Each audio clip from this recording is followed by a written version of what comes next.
Exciting day. I think one of the great things about participating in the NCAA tournament is Selection Sunday and hearing your name actually called. And you can run a million scenarios prior to and start looking at who, what, where, and it really doesn't matter. And it sometimes doesn't go as planned. We had a pretty good idea. We were going to be locked in the 3-4 area, depending on what happened in some of the outcomes. But so it's a great day. You're one of 68, and there's 357 of us or whatever there are, and you're one of 68. We're a 4 seed, and we've got a great opponent who's won a lot of games. They've got very good players. We'll dive into the individual piece after I'm done here in terms of what that team looks like.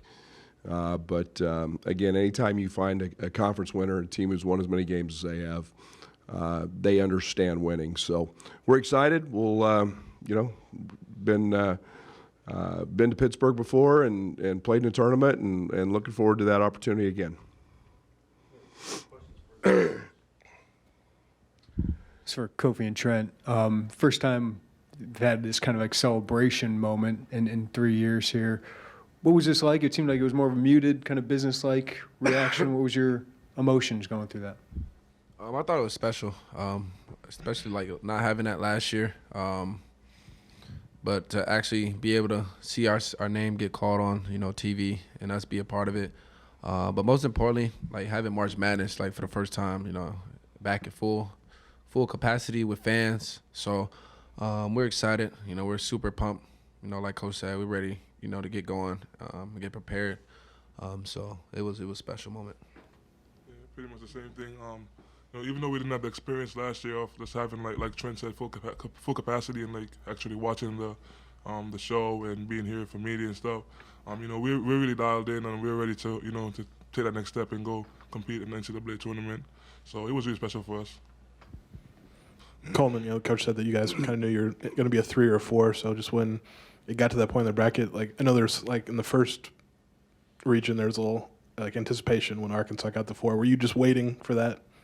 Yeah, for sure. And then just seeing, kind of anticipating 3 or 4, and then just waiting on what area we're going to be in. That's what we're all about. But I mean, I kind of had the feeling that we were going to be on that side of the bracket, and if you look at that side, it's also a very tough side. So I'm definitely looking forward to it, though. Do any of you have friends that play for Chattanooga? You don't know anybody? All right, and did you talk to each other about wearing the shades? Oh, yeah, we did. We had it planned out. Nobody told me anything. Kofi didn't get the memo. I mean, it was a muted celebration. You guys kind of just clapped. What was the mindset going into this? I mean, is it like a business thing, or did you guys talk about how you were going to approach that moment when you heard your name? Yeah, it's definitely a business thing, man. We've been here before. We've been to the tournament last year, and we know how that feeling was. So we're not trying to get too high right now. We're prepared to go out there and play the hardest. And just go out there and compete at the highest level. So we're more focused on not celebrating right now, but celebrating in the long run when we complete the task. This is for Kofi mostly. You returned to Illinois in that video, or however you announced your return, you said you wanted to build your legacy. How important is it for you to go to a second weekend in the NCAA tournament? Yeah, it's very important, especially for these guys. Trent, who knew that Trent and DeMonte and those guys were going to get an opportunity to come back, So I think it's really important that those guys, with the experience that I had last year, being in that locker room, crying and just regretting that we didn't play our best. I don't think we'll have that. I know we won't have that feeling this year because we're prepared and we're gonna tell the younger guys we're gonna get them prepared for it and know what it is. So I think we're gonna be on point this year. Trent, Kofi spoke about having the experience of being there. From your standpoint as a leader on this team, how will you approach it, having been to the NCAA tournament, getting these guys ready to have it go a better route this time? I think the most important thing is, experience-wise, is Coach talked about it a lot. it don't matter what your record is or what seed you is. You just got to be better that night. And I think, like you said, with experience last year, us having the 1 seed, we weren't ready for that, and we weren't the best that night. So I think, like Kofi said, our mindset right now, as a selection show called our name, is just more focused, on trying to go out every night and advance, and that's the most important thing on our mind right now is just trying to advance every week and just stay focused. Yes, for Coleman, what have the last couple days been like for you guys as you've maybe recalibrated or reset a little bit? Kind of just relax. Like Coach was telling us, it's good to get a day off before all this, and just kind of get back into the right mindset and get your mind focused on preparing for, what, could possibly be the end of your season. We're only guaranteed one more game, and kind of just laser focusing on that, and just like I said, have the right mindset for the next couple of weeks. Kofi, you basically get a week off of games. What's that do for your body, for your legs heading into the tournament? It just gives you opportunity to dial in more.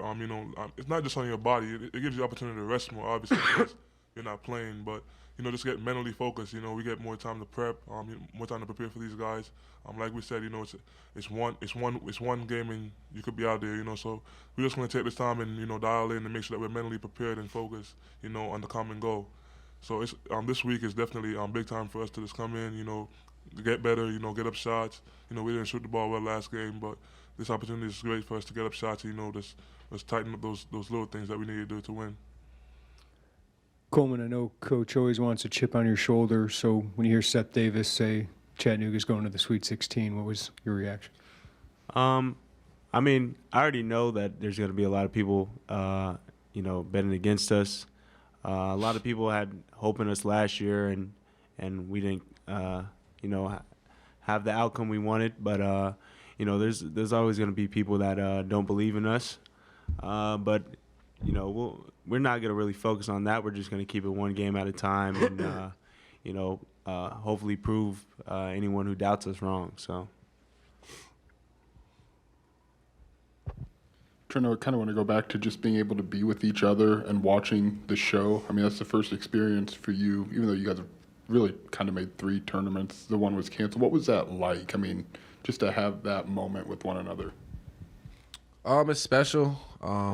Like I said at the beginning, especially to see our names get called, being a part together, especially for the freshmen, their first time being on the team. But I think as I see this, Kofi, us, Monte, Jake, we still have that bad taste in our mouth of being eliminated in the second round. So, yes, it's special, but we can't, we don't try to lose track of, what happened last year and try to learn from it and go on because, like I said, seeds don't matter. You just got to be better that night, and we got to take that, into perspective and try to be the best, every night and go out there and just play hard. For any of you guys, I don't know how much you pay attention to where the sites are, but before today, did you think it would be cool to play in this city, or do you guys even think along those lines? I mean, I don't think the location matters. You gotta win the game. You gotta survive in advance. I mean, I don't really see the locations. I'm not going there for vacation. We're trying to we got a goal. We're trying to get to the Final Four, possibly farther than that. But we have one goal, and that's to continue to survive in advance every night. So we don't really look at the palm trees that we're gonna visit. So. Before today, there was only one location that I knew that I even thought about. It was New Orleans. I heard about that from Trent. He told us that's where the Final Four was, and that's been my goal since he told me that. I had no care in the world about what the other locations were. That's my goal right now. So we're gonna get there. Were any of you aware of the history of the Chattanooga versus Illini in the NCAA tournament? Not until today, but we could guarantee you that history will not repeat. We're dialed in right now. We're mentally focused, and we'll take it one step at a time. But we're our goal is like I said before I came back. My goal is to play in that last game, and everybody has the same focus right now. So I definitely highly doubt that history will repeat itself with how hard we're going to play. Were you guys even born then? No. No. So they wouldn't know. Hans probably was. But yeah. So you did talk about it in the ready room. I literally just heard it before I came to this room. There's literally only 2 other Big Ten teams in the South. Do you guys welcome a chance to see like other faces in the next couple weeks? Repeat that. There's only 2 other Big Ten teams in your side of the bracket. Mm-hmm. Do you guys like welcome the opportunity to see teams not from the Big Ten? Oh, of course. I mean, we're tired of the Big Ten right now, to be honest. We're trying to stay away from those guys. It's been obviously a tough year. We've been beating each other up. Really physical, long season, as you can see. But, yeah, we're tired of them right now. But, like I said, our main focus right now is taking the day-by-day preparation this week leading up to Friday, and just, continue, to have the focus of, just surviving and advancing. I personally don't care who it is. We were the #1 seed in the Big Ten. Let's not forget. Kofi, when you returned to Illinois, did you envision this kind of day and this kind of moment with your teammates, and how did it compare to maybe what you thought it would be over the summer? Yeah, absolutely. I envisioned it. Like I said, that was one of the reasons why I chose to come back. With these guys, I knew how good we were, and I still don't think we've come close to hitting that peak, or getting to as good as we can get. We're still learning, we're still getting better. But I definitely envisioned this. These guys are really tough guys. They're winners. They want to win and they want to get better every day. So, just getting the opportunity to be selected today and just be around these guys and have that moment, it was incredible, and I definitely saw it.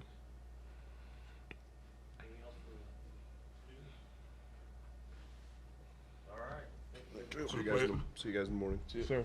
For the players. Because I'm a player. Never a bad day for Kofi.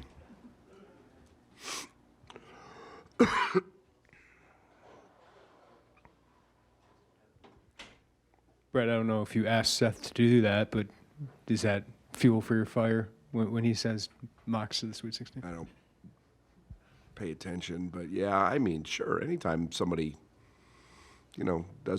doesn't believe in you, I mean, you want to, try to prove them wrong. But that's a small piece of this. The mocks are pretty good, and we'll have to play really well. I mean, you talked about going into today, just running through a million different scenarios. And was Chattanooga one of those? And I guess when did you maybe start prepping for however many teams you prep for? We had it down to 3. I mean, we were down to 3 as a 14, and we were down to 3 and they were spot on. I mean, you can pretty much narrow it down. There's so many analytics today. The only thing we didn't know is what value there would be in Kofi's absences. We had 2 losses without Kofi. We've had 1 without Jake. So we didn't know if that would play into much.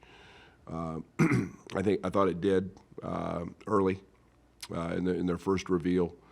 We were 3, and but that's okay. The seeds. The games are all hard. It's doesn't matter, and you got to show up. And you're gonna have to play somebody really good, and it's probably a conference champion, and won a boatload of games, and so we're quite fine with that. But we had a pretty good idea where we were going to be seated. Coach, essentially this is 3 years in a row qualifying for the tournament. Mm-hmm. First one you didn't go, but can you just comment on where the program is at now, big picture wise, and the one thing you haven't done is make a deep run in the tournament. How important is that? Yeah, I mean, we got upset last year. I mean, that I think that's happened to every program throughout the existence of the NCAA tournament, and it's what makes the NCAA tournament unique. It's really been 1 year because we didn't play the other year, but you don't. I don't worry about it. You show up, you compete, and if you're good enough that day, you get to advance. And I think we've proven we can beat a lot of really good teams. I think we just beat a team that's playing better than anybody in the country in Iowa. And, we lost in overtime to Arizona, who's in our bracket. So I'll feel pretty good. Brad, I know you guys probably would have enjoyed being in Indianapolis right now, but today, what was it like just for the normalcy and being able to get, like, you guys were on a ladder last year when they called your name, just to be able to have a sense of normalcy for the celebration and the show? I mean, don't get me wrong. I would love to be on a ladder again. Championships are hard to, my hat's off to Fran and his group, but it was also a unique experience last year. We played with such a chip. We were out to prove something throughout the course of the 20-game regular season that it didn't go our way in terms of winning the title. We were ticked off. I mean, that, you play 20 games, win the most games, and don't win a title. When in the history of life has that ever happened? So we were ticked off. So we played with a purpose. We had tremendous, tremendous energy those 3 nights. And yet we just had a little bit of flat. I mean, I couldn't get them going again. And, our guys didn't know either. I've said that many times. Tyler was the only guy who'd been in that locker room as an NCAA tournament participant. And you have to know the abruptness of the end and what that's like if you don't play well. So, we'll address that, but it was nice to really have an off day yesterday, and Trent was dunking balls today, and I mean, I haven't seen Trent dunk in a long time, and get refreshed, get the body right, and today we lifted and did a bunch of shooting and some dry offense, and then tomorrow we'll put a plan together, knowing on whether we played Thursday or Friday. So we'll put a plan together tonight and go accordingly by that.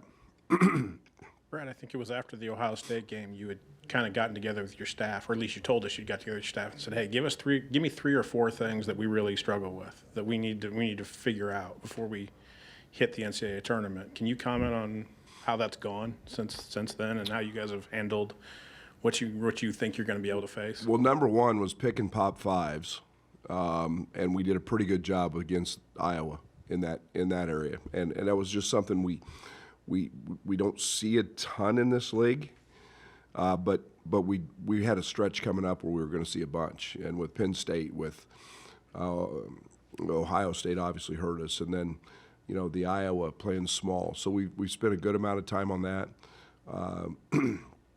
Simply our ball screen coverages on the ball, and then our transition defense. So we're getting better in all those. Looks like Lamont Paris has built the Mocs better each year for the 5 years he's been there.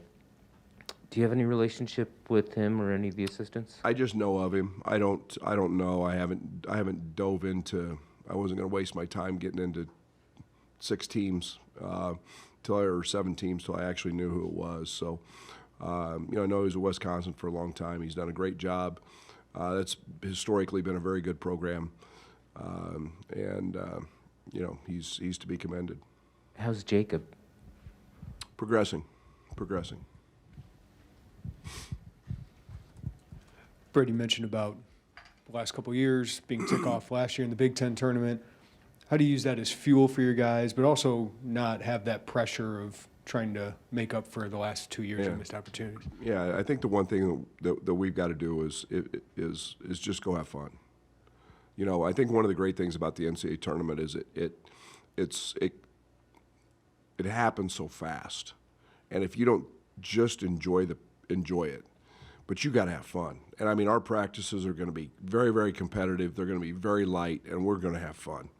And we've got to play. I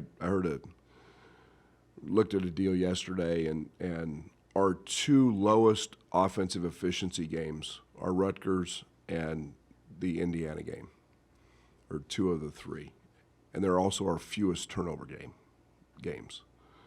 Played too tentative, too, and we're not doing that. We're not going into this tournament doing that. We're going to go let it fly. We're going to have fun. And we're going to compete, and we're going to execute, and we're going to play hard. And you know, we've got to play that way. We got to enjoy the moment. Coach, their top player, Malachi Smith, is from here.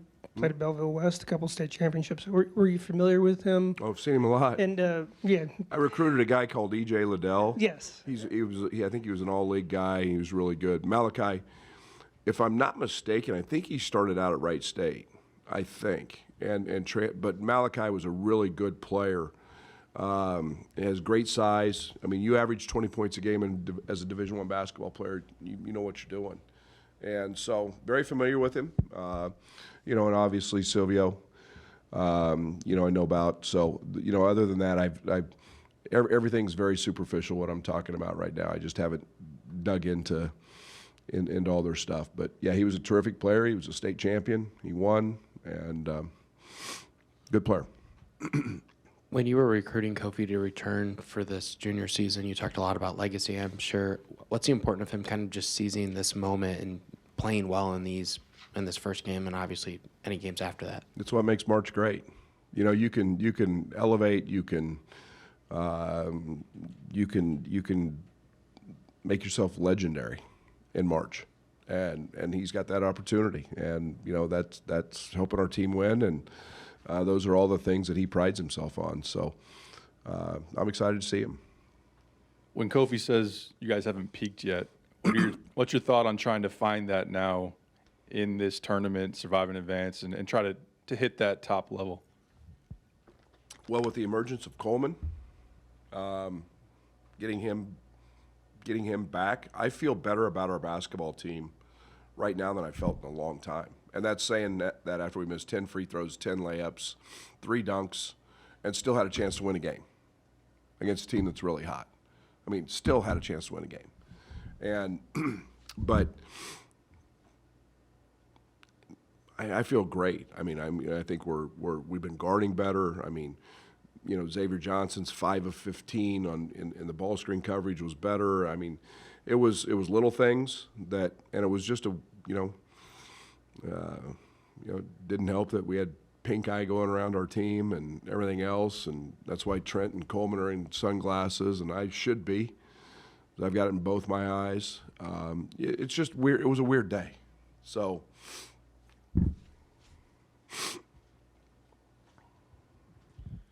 Did you tell the guys or give the guys advice for how to? I mean, it's just such a kind of a muted business-like reaction. Was that just just having a bunch of dudes who have been around for a while, or what do you think went into that? Yeah, I didn't make too much out of it. I think they're excited. They're you know, this team's always been at their best when it's very businesslike. You know, and it was, you know, going to Michigan and wearing business suits, you know, on the trip. And that's who this team is. There's still a lot of fun, but that's what this team is.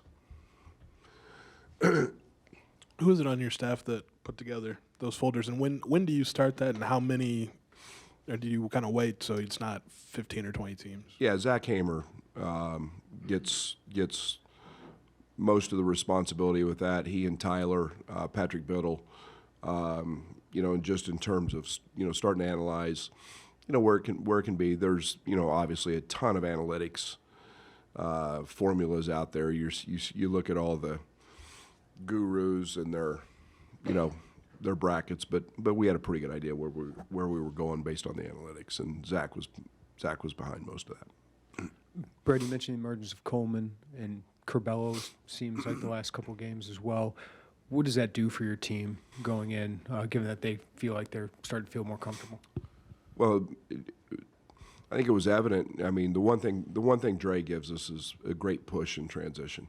You know, our ability to get easy baskets with him is tremendous. You know, the other thing is it enhances our rebounding. You know, it's no coincidence Bello had 10, you know, the other day. He was our leading rebounder in our last 5 games last year.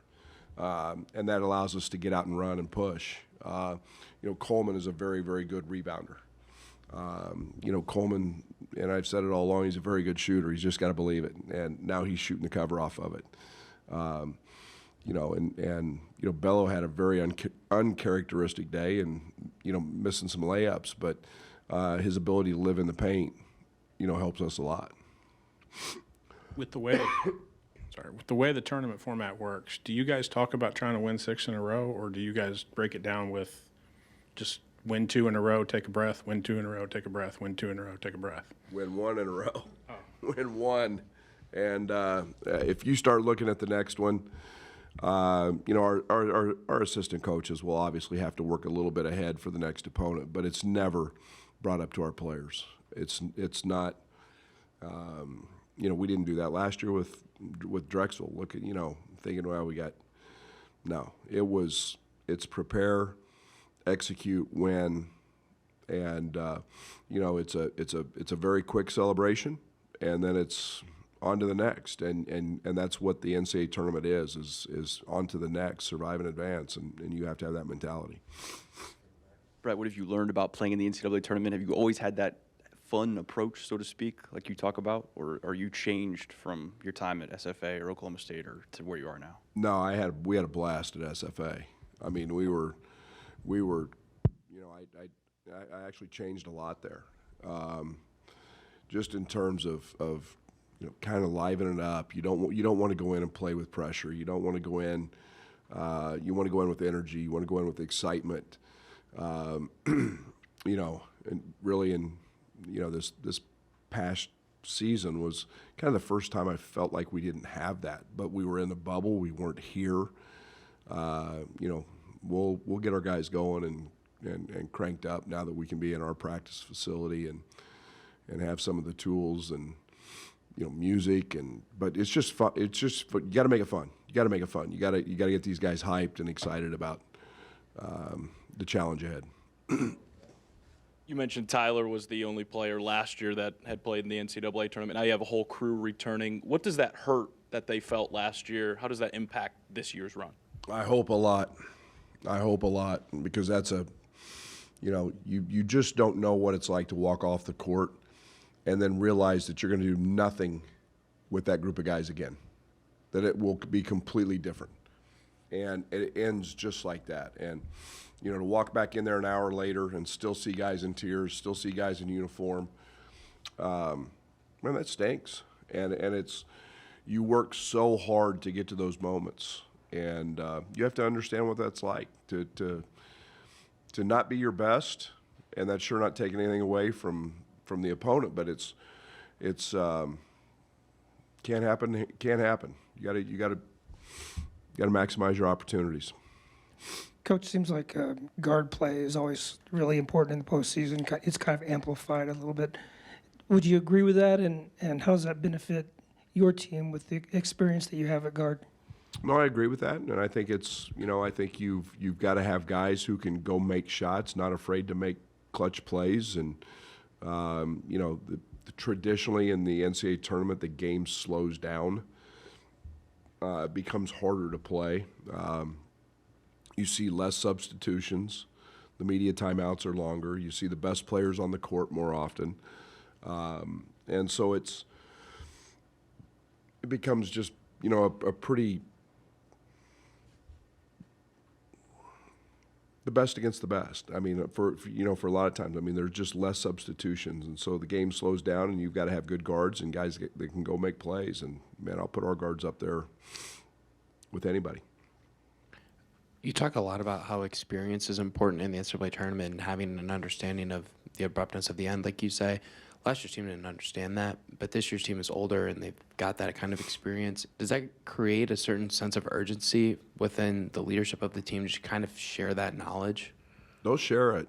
You know, we just talked about that with our guys, and, you know, making sure that, you know, RJ, Luke, Pods, you know, they need those young guys need to know what and hear about the stories of what that felt like last year. And urgency, you know, I don't know if I would use that term, but I think there's, you know, it's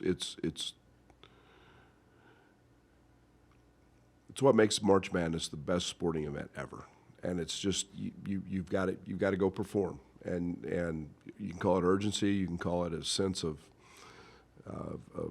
being your best, whatever you want to call it, however you want to label it. You got to be good that night, or you get beat. Brad, I know the timing of this question probably isn't ideal, but your alma mater came open. There seems to be some buzz from the state of Kansas that they would be interested in talking with you. How do you approach that? I mean, just knowing that you have a lot of business here. I don't. I'm, you know, I would never discuss anything professionally with you guys like that. But man, I love Illinois. We got the best fans. I got a great boss. We got top 10 program. We're winning Big Ten championships. We're winning championships. So I'm very singular, as you guys know, and I can't control what people say and people think, and but that's I'm not worried about that. Along those lines with experience, we talked about the players' experience, but how important is it for the coach to have tournament experience, and how does that impact the continuity, kind of staying along the same path that you were in the regular season and taking that into the postseason? Yeah, I think every game's different. I think there's, I was blessed. I won my first game. It's a different. The NCAA tournament will be a different experience for our guys this year than it was last year. I mean, last year we walked into a building with nobody, and no crowd and no atmosphere, and you get the police escorts and you get all of that, and it's just a different vibe, and it's the way you're treated, the way, it's different. But the 40-minute game is coaching, and I don't think there's a huge amount of experience from the sideline that that matters. We've all coached enough games now that we will figure that out.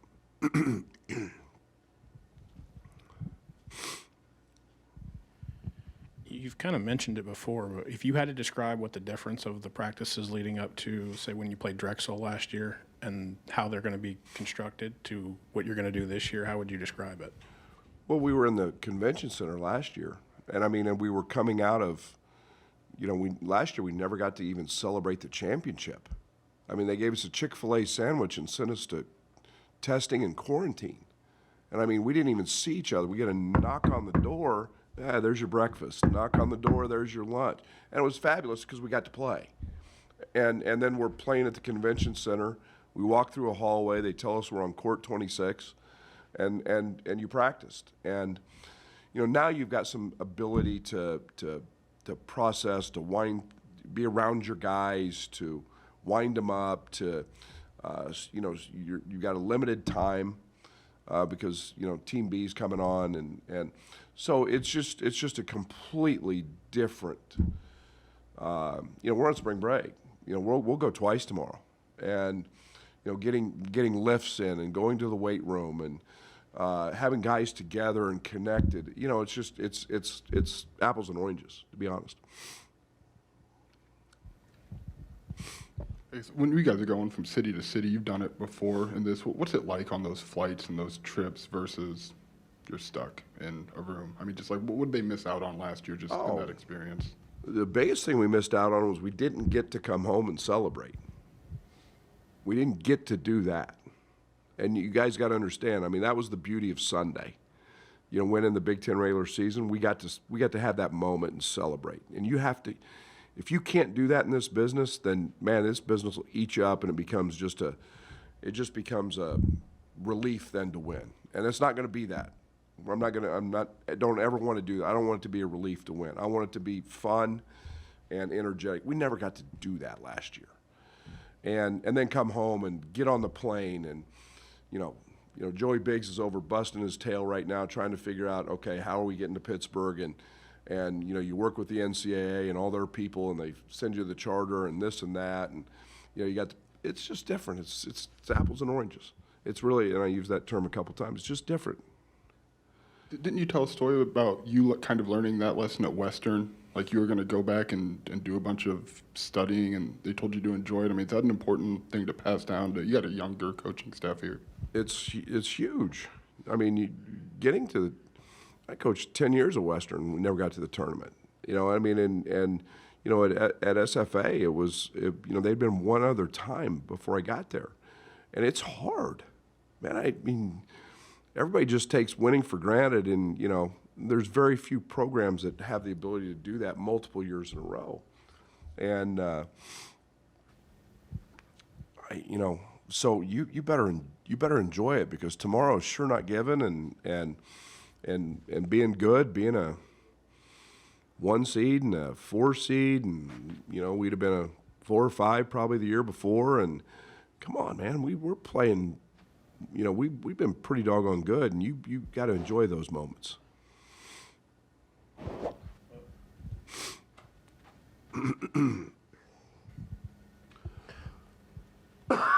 Sorry. You're good. When you kind of think about what this moment means to a lot of these players who maybe haven't had it as a big group with the cameras and everything here to make it a big celebration, what does it mean to have it today with everyone here as a big group? Does it mean a little bit more than maybe it did last year? Obviously, 2 years ago, you didn't have it.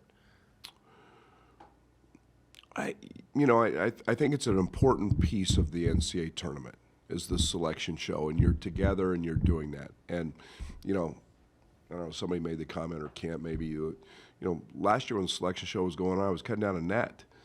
We didn't even know who they threw something on a board, said, hey, Illinois is a 1 seed and we'll play Drexel.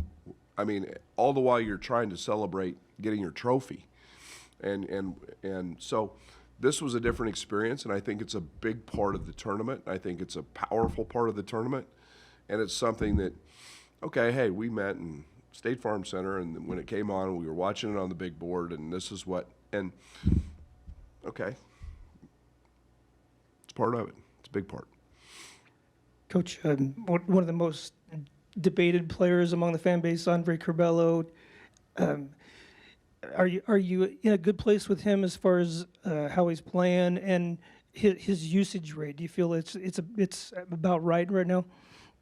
I feel great about him. I mean, he got coast to coast in less than 3.5 seconds and missed a layup that he would make 99% of the time. He's outstanding defensively. He graded out better than anybody else. He got 10 rebounds. He's had a very challenging year. There's no doubt about that. Most people, want to criticize or whatever. Man, I love that kid, and I appreciate his competitiveness and his desire to win. And he's unparalleled in that area. Apart from cough, sniffles, and blurry eyes, how do you feel? Not good. Because of this, great, because of what I feel about my team. I mean, I've never felt better about my team, and I feel this team is despite. I think there's a lot of positives that come from that can come from getting a couple days rest, getting your mind right, and been through that experience many times, and so I feel great, and I feel great about how they're playing. The emergence of Coleman Hawkins is becoming one of the, not just one of our better players, but one of the better guys out there. So Curbelo's playing great. We missed some shots the other night, and Plummer had an unusual night. Trent had pink eye, and so we dealt with some tough breaks, but I feel great about them. But are you going to be good to go tomorrow? I will be absolutely good to go. After having gone through the 20-game gauntlet of this league, to not see one team on the 1 or the 2 line, is it pretty much accurate to kind of say you guys cannibalized each other in terms of? We do that every year. Yeah. And did we get 9 in? So I saw some stuff on the bubble, and to think that Rutgers was on the bubble, I mean, and I know they had a tough preseason. My gosh, are they good? But I think there's value in the fact we got 9 teams in. I think it's you just refresh back to the preseason and how everybody was convinced that Purdue was unbeatable, and how good they are, and they are really good. And you just it's brutal. It's brutal. It's not like anything I've ever seen in basketball going through this league. There are no cupcakes, and the coaching and the venues and the fans are unbelievable. So, we would all like to be higher, but we got 9 in. I think it speaks volumes to the coaches in this league and the toughness and the grit that each of these programs show. And I think we got multiple teams that can make a deep run.